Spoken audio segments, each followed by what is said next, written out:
आज आली आहे माई बालभवन येथे एमडी फाउंडेशनच्या संस्थेतर्फे आज आपण इथे विजिट द्यायला आलो आहोत। खरं तर हे बालभवन निगडीच्या पुढे 5 किलोमीटर अंतरावरती मांबुर्डी या गावामध्ये आहे आणि आज आमच्या महिला या अंध मुला मुलींची जी संस्था आहे, अनाथ मुलींची संस्था, या संस्थेला भेट द्यायला इथे आलो आहोत आणि इथे आल्यानंतर आमची ओळख झाली आहे। बालभवन माई बालभवन या संस्थेचे संस्थापक मधुकरजी आणि त्यांच्याशी बोलताना आम्हाला बऱ्याच गोष्टी समजल्या की ह्या मुली कसं जॉबला जातात, कशा पद्धतीने फुटबॉलची स्पर्धा खेळतात। राज्यस्तरीय स्पर्धेमध्ये या मुलींनी भाग घेतला आहे आणि त्यांना उत्तेजनार्थ बक्षीस या इथे मिळालं आहे आणि ह्या बघताय तुम्ही एवढे ट्रॉफीज, या ट्रॉफीज सगळ्या इथून ते इथेपर्यंत ह्या ज्या सगळ्या ट्रॉफीज आहेत ह्या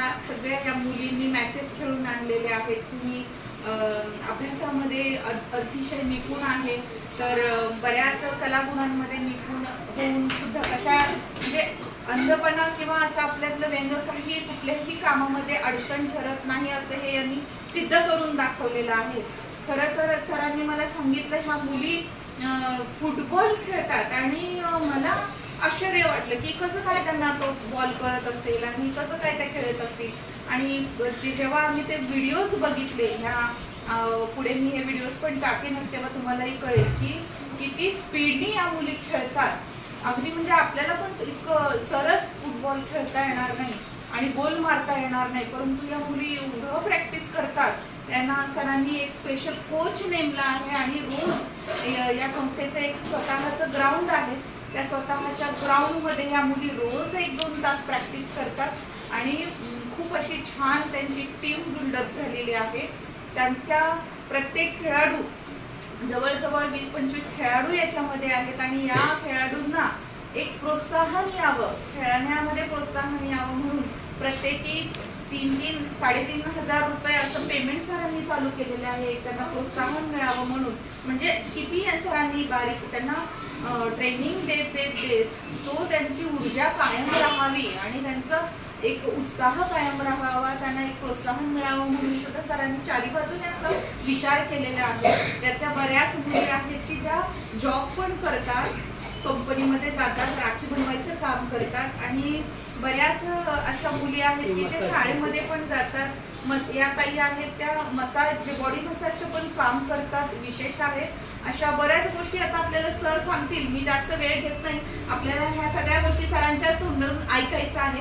मी सरांना विनंती करते की कृपया आपल्या आश्रमाची माहिती सांगा आणि आपण जे काही काम करतात या संस्थेच्या माध्यमातून तर आमच्या सर्व महिलांना, गृहिणींना ह्या सगळ्या गोष्टीची कल्पना यावी आणि याच्यामध्ये आम्ही काय मदत करू शकू किंवा कशा पद्धतीने भाग घेऊ शकू ते आम्हाला तुम्ही समजून सांगाल।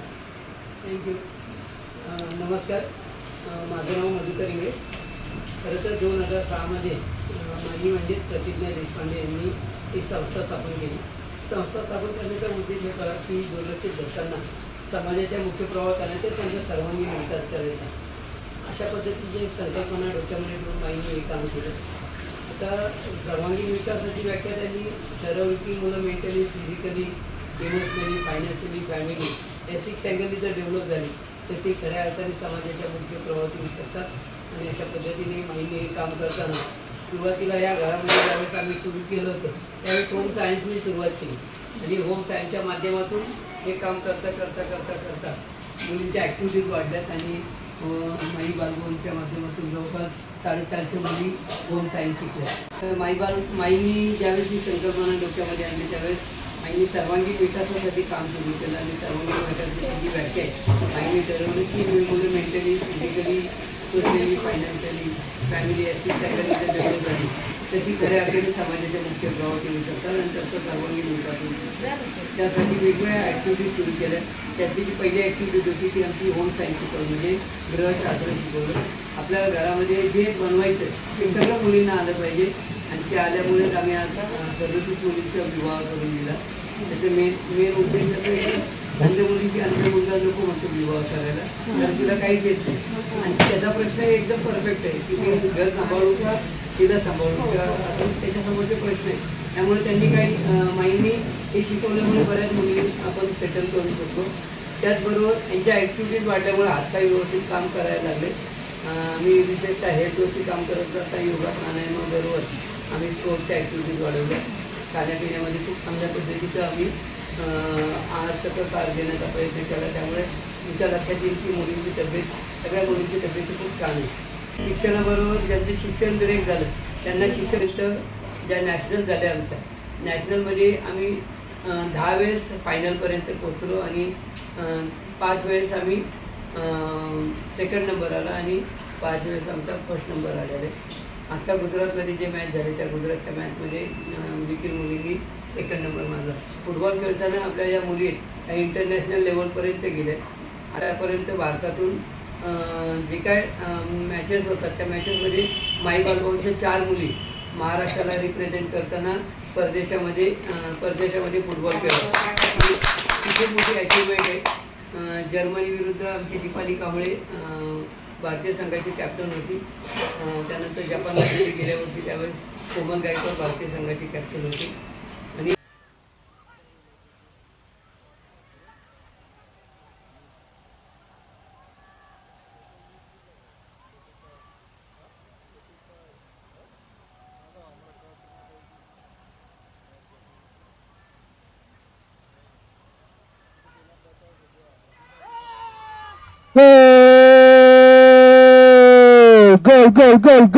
Goal.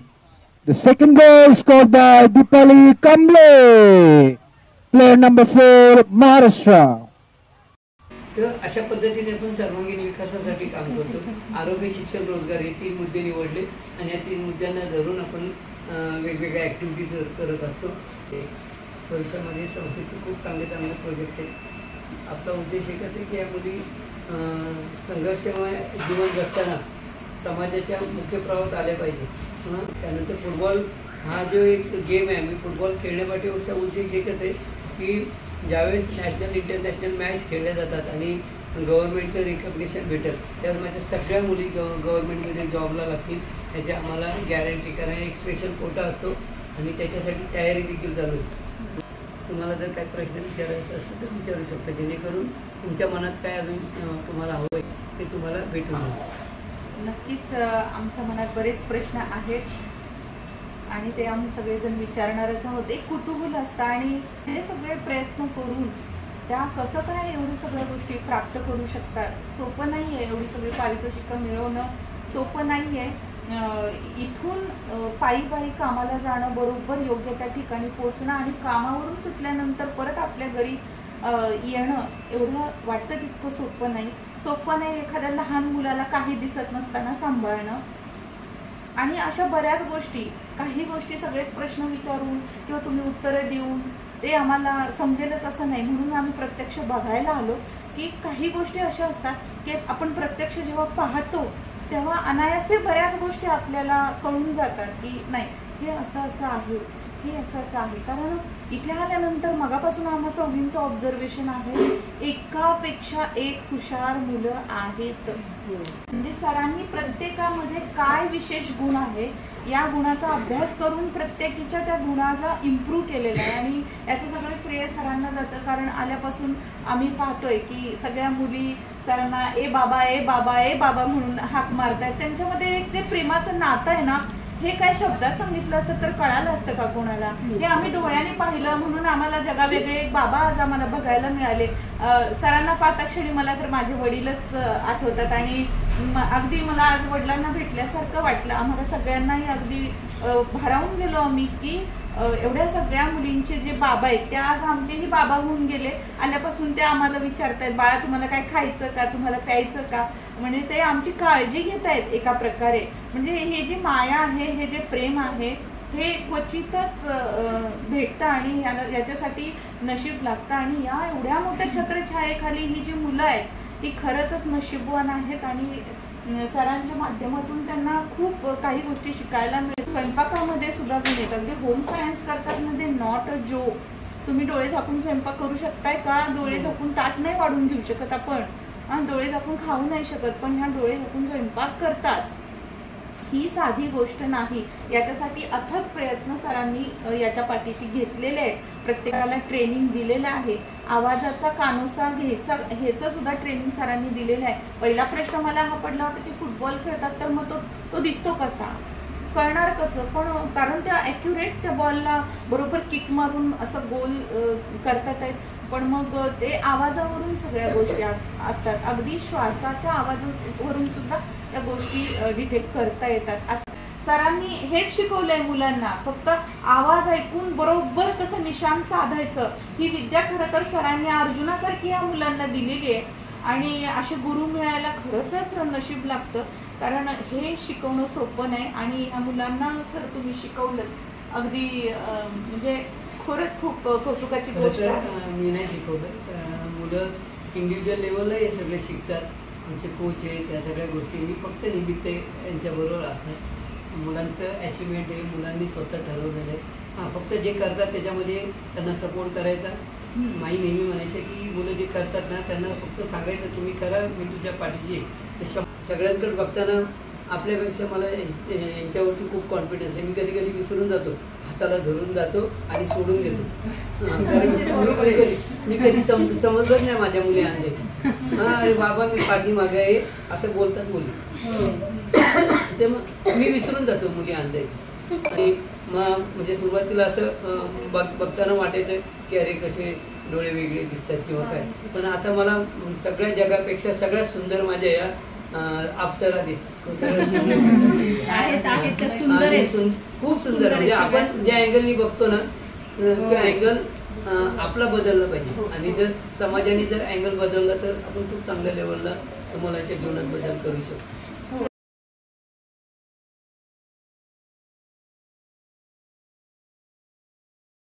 माझं नाव स्वाती माने, मी लातूरवरून आली आहे. तर मला इथे येण्याचा माझा उद्देश हाच होता की मला शिक्षण घ्यायचं होतं. माझं शिक्षण ब्रेक झालेलं होतं. तर मी 5वीमध्ये असताना मी ब्लाइंड झाले, लेट ब्लाइंड आहे. आणि 5वीनंतर मी ब्लाइंड शाळेमध्ये गेले. त्यानंतर मी 4थीपासून रिटर्न शिक्षण घेतलं. आणि परत माझं रिटर्न घेतल्यानंतर परत आणि एक ब्रेक झालं होतं. नंतर मी 17 नंबरचा फॉर्म भरून मी 10वी पास झाले. आणि 11वीपासून मी इथे आले. 11वी रेग्युलर केली, आता फर्स्ट इयरला आहे. आणि त्याचबरोबर मी 11वी सोबतच मी मुली फुटबॉलची प्रॅक्टिस वगैरे करायला जायच्या. तेव्हा मला बी असं वाटलं की आपण बी कुठेतरी काहीतरी करू शकतो. तर या मुलींचं बघून मी पण प्रॅक्टिसला जावं लागली. आणि त्यानंतर मग मी 8च दिवसामध्ये लगेच मी पहिली मॅच खेळण्याची मला संधी भेटली. आणि आतापर्यंत मी 2-3 नॅशनल खेळल्या, मी फ्रेंडली मॅच खेळली. आणि गेल्या वेळेला आम्ही नॅशनल खेळली तेव्हा मी स्वतः कॅप्टन होते टीमची. आणि त्या नॅशनलमधूनच माझं सिलेक्शन झालं इंडिया कॅम्पसाठी. आणि इंडिया कॅम्पसाठी सिलेक्शन होऊन पण लगेच मला इंडियासाठी पण खेळण्याची संधी भेटली. मी आता जपानला खेळून करते. नमस्ते, माझं नाव कोमल गायकवाड आणि मी आता TYBL आहे. 7-8 वर्ष झाली संस्थेमध्ये राहते. 11वी-12वीपासून शिक्षण घ्यायला आलते. आणि इथं फुटबॉल खेळायच्या मुली नॉर्मल फुटबॉल, म्हणजे ब्लाइंड मुली नॉर्मल फुटबॉलसोबत खेळायच्या. तेव्हा ब्लाइंड फुटबॉलची एवढं प्रसिद्ध नव्हतं. 2019ला पहिली टुर्नामेंट खेळायला आम्ही गेलो महाराष्ट्राकडून रिप्रेझेंट करायला. तेव्हा नॅशनल होती, तेव्हा फर्स्ट प्राईज मारलेला आम्ही. तेव्हापासून फुटबॉल खेळायची आवड झाली आणि खूपशा मिनी टुर्नामेंट नॅशनल खेळल्या. आणि 2022ला आपल्याकडे नॅशनल भरवलेली, सेकंड नॅशनल. तेव्हा मला प्लेअर ऑफ द टुर्नामेंटची ट्रॉफी भेटलेली. आणि तेव्हा इंडियासाठी सिलेक्शन करणार होते मुलींचा. तेव्हा माझं दीपूचं आणि भाग्याचं सिलेक्शन झालं. तेव्हा आम्ही एशियन चॅम्पियनशिप खेळलेली जपानसोबत. आणि म्हणजे पहिल्यांदा इंटरनॅशनलची जर्सी घालून मला खूप छान वाटलेला. आणि आताच मागं दीपू आणि मी UKला जाऊन आलो, इंटरनॅशनल वर्ल्ड कप खेळून आलो. तेव्हा आम्ही सेमीफायनलपर्यंत गेलेलो. आणि आता मागच्या फेब्रुवारीमध्ये जपानला जाऊन आलेली मी. आणि ह्या सगळ्या मॅच अधिक कॅम्प घेतात 10-15 दिवसाचे. त्याच्यातून प्रत्येक राज्यातल्या 2-2, 3-3 मुली असतात, त्याच्यातून सिलेक्शन करतात मुली आणि त्याच्यातूनच आपल्या हॉस्टेलच्या ज्या महाराष्ट्राला रिप्रेझेंट करतात त्याच्यातल्या 4 मुली आम्ही इंटरनॅशनल मॅच खेळलो आहे. आणि आत्ताच आता 2 दिवस झाले झोनल्स खेळायला गेलो, ती महाराष्ट्राकडून रिप्रेझेंट करतो आम्ही. तर आणि हे तरी माझे टाके पडले ते तर सोडून द्या, माझा तर हात पण तुटलेला तेव्हा मला काय नाही वाटलं ते टाकेंचं काय. नमस्ते, माझं नाव दीपाली कांबळे. मी आता FYBA फर्स्ट इयरला आहे आणि माझं वय आता 29 आहे. माई बालभवनमध्ये येऊन मला 3 वर्ष झाले, आता हा 4था वर्ष आहे. इथं येण्याचं हेच एक कारण होतं की म्हणजे माझं शिक्षण मी 9वी पर्यंत नॉर्मल शाळेत शिकले आणि मी नॉर्मल होते. 9वी नंतर असंच डोळ्यांचं ब्लड सर्क्युलेशनमुळे माझे विजन कमी लो होत गेली. त्यामुळे 9वी नंतर मी माझं शिक्षण मध्येच थांबवलं. असं वाटलं की आता दिसत नाही मला तर मी नाही शिकू शकणार. कारण आधी भ्रम होता की शिकण्यासाठी दिसणं खूप गरजेचं आहे, पण नाही. पण 6-7 वर्ष तरी मी त्याच भ्रमात होते. पण असंच यूट्यूबवर फ्रेंड्सच्या ओळखीने इथली माई बालभवनची माहिती मिळाली. इथं आले मी, माझी 17 नंबरचा फॉर्म भरून 10वी देण्याची कशी तरी हिंमत जुटवली आणि इथं आले. 10वी दिली मी माझी आणि तेव्हा माझा भ्रम तुटला की असं काही नाही, आयुष्यात काय करायचं असेल तर दिसायलाच पाहिजे असं काही नाही, फक्त आपला आत्मविश्वास मेन महत्त्वाचा आहे. आणि त्याच आत्मविश्वासाने मी माझी 10वी पण दिली. 10वी देताना मी फुटबॉल खेळले. फुटबॉल खेळताना पहिली फ्रेंडली मॅच खेळले मी. फ्रेंडली मॅच खेळताना आम्हीच जिंकलो होतो महाराष्ट्र. त्यावेळेस फ्रेंडली मॅच खेळताना मला काहीच जमायचं नाही फुटबॉलमधलं, अशीच मी एका जागेवरच उभी राहून होते. पण त्यातून पण माझे कोच विक्रम सर त्यांनी मला म्हणजे त्यांच्यात जी पॉवर होती त्यातली पॉवर दिली आणि म्हणजे हिंमत की तू करू शकते, तू खेळू शकते, तू खेळ. असंच प्रॅक्टिस करताना खूप ओरडा खायचे त्यांचा, तरी पण पडायचे, शिकायचे. असं करत करत मला नॅशनल देखील खेळायची संधी भेटली आणि त्या नॅशनलमध्ये आमचा महाराष्ट्राचा पहिला नंबर आला होता. आणि ती नॅशनल आपल्या महाराष्ट्रामध्येच होती, त्यामुळे पहिला नंबर मिळवण्याची तर खूपच आनंद होता. आणि त्यानंतर त्याच नॅशनलमधून मला इंटरनॅशनल खेळण्याची सुद्धा संधी भेटली आणि इंटरनॅशनल खेळताना पहिलीच इंटरनॅशनल खेळताना मी कॅप्टन देखील इंडियाची झाले. त्यामुळे तर अजूनच कॉन्फिडन्स वाढला आणि खूप आनंद देखील झाला की आपण जे नाही करू शकलो, जे दिसताना मी कधी नाही करू शकले ते मी अंध झाल्यानंतर केलं. आणि तसंच मी इंटरनॅशनल खेळले, वर्ल्ड चॅम्पियनशिप खेळले, इंग्लंडला UKला जाऊन आले. UKमध्ये बर्मिंगहममध्ये आमची मॅचेस होते. त्यावेळेस आम्ही 5-6 कंट्रीज बरोबर खेळलो आणि असंच खेळता खेळता सेमीफायनलपर्यंत गेलो आम्ही. त्यानंतर नॅशनल, झोनल असे फ्रेंडली मॅचेस खेळत राहिले आणि नेहमी पहिला नंबर आम्ही मिळवत आलो. हां, जरी आता आमचा 2रा नंबर आला असेल तरी पण आता जे नॅशनल होणार आहे डिसेंबरमध्ये त्यामध्ये आम्ही नक्कीच पहिला नंबर मिळवू. आणि माझं स्वप्न आहे की आता मी इतकं खेळते आणि इंडियासाठी मी 2 वेळा खेळली, तर आता मी पुढे जेव्हा इंडियासाठी खेळेन तेव्हा मी इंडियासाठी मला एकतरी गोल मारायचा.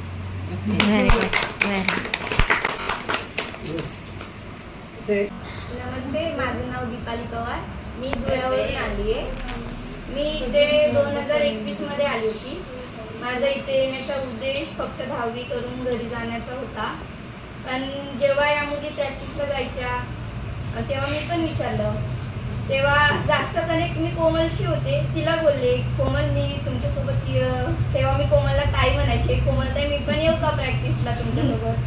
मी म्हणते काय प्रॉब्लेम नाही, तू येऊ शकते.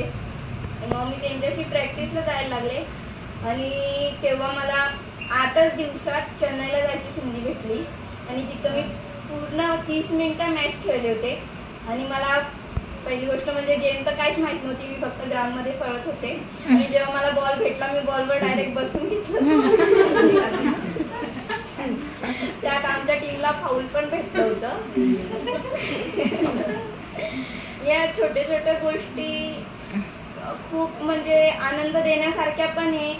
आणि तेव्हापासूनच मी फुटबॉल कंटिन्यू करते. मी 4 नॅशनल खेळले आतापर्यंत आणि 3 फ्रेंडली मॅच आणि 2 झोनल्स असं कंटिन्यू चालू आहे. आणि इथे येऊन शिक्षण पण कंटिन्यू करते. आता FYB मध्ये शिकते. Very good. मॅडमशी बोललो.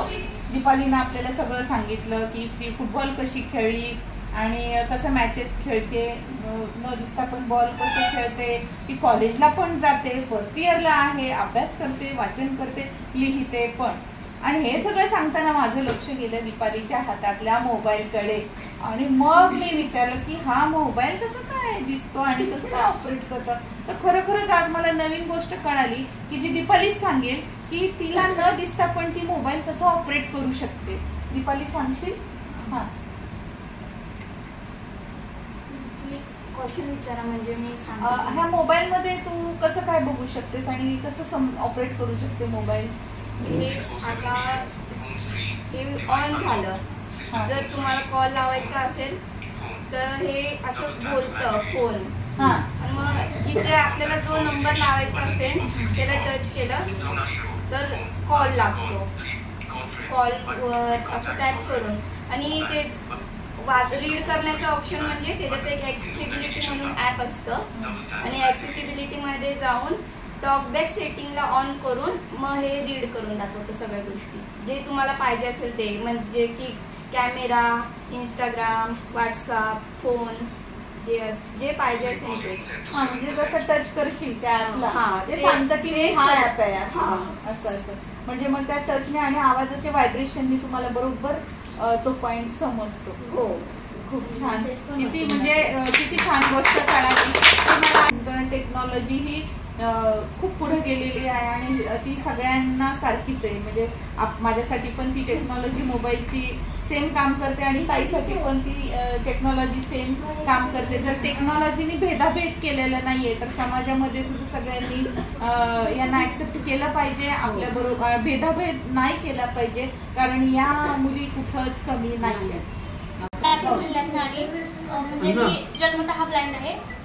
7वी पर्यंत शिकले. मला फिटचा आजार असल्यामुळे 10वी करता आली नाही म्हणून माझा 7 वर्षाचा गॅप झाला थोडा. आणि यावेळेस मी 10वी करते. म्हणजे आम्ही लहानपणापासून पहिल्यांदा संगीत म्युझिक शिकलो. पहिल्यांदा अलंकारा वगैरे पासून, मग पुन्हा अलंकार बोलल्याशिवाय गाणं कसं म्हणता येईल. मग थोडं एक एक एक एक करून असे 5 अलंकार म्हणायला शिकलो. मग 5 अलंकारापासून थोडं थोडं छोटं छोटं गाणं म्हणायला शिकलो. शुरामी सरदार मला काय कोणाची भीती. शूर आम्ही सरदार आम्हाला काय कोणाची भीती. देव देशन धर्मा पाही, देव देशन धर्मा पाही, प्राण घेतलं हाती. शूर आम्ही सरदार आम्हाला काय कोणाची भीती. आईच्या